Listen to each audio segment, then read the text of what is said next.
Hey, I'm Margie from the Augusta Office Services team, and I wanted to share with you how I live safety at home. So a lot of us think safety is locking your doors, making sure everything's secure before you leave the home, but what about yourself when you leave the home? How do you stay safe when you travel on business or leisure?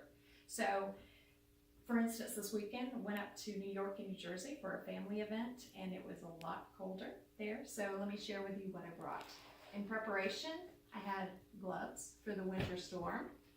And I also had hand warmers to keep myself warm. You always want to make sure that if you're going for a short duration of a trip, that you just take a carry-on, so then you don't have to deal with TSA. There's a rule I like to follow when I travel, out of state or just on a trail, and it's called the LALA rule. So that's having logistics and awareness. So knowing your mode of travel, and then also being aware of where you travel. Is it walkable? Do you need to take an Uber? All those things that you need to keep in mind when you leave the home. So when you think about not only doing leisure travel, you also want to think about, if I go out on a trail, what am I going to do? We're so dependent on technology these days that if you are not in an area where there's internet connection, what is your plan B? A lot of times, if I know that I'm going to be out of an area with internet connection, I'm going to take pictures of my plane tickets. I'm going to take pictures of my trail maps.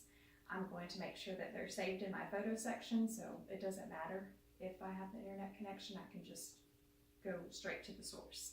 Some other things to help me when I'm outdoors is always make sure, number one, that you stay hydrated. So if you have a bladder as part of your hiking pack, you want to make sure that you can have some water. That's going to last you for a couple hours. Maybe a dry pack. You want to think of nutrition. So when you think of nutrition, you want to think of sustaining bars, or you want to think of something to give you some extra sodium. You also want to make sure that you have a first aid kit. And you also want to make sure that if you were stuck out at night, that you had a backup light.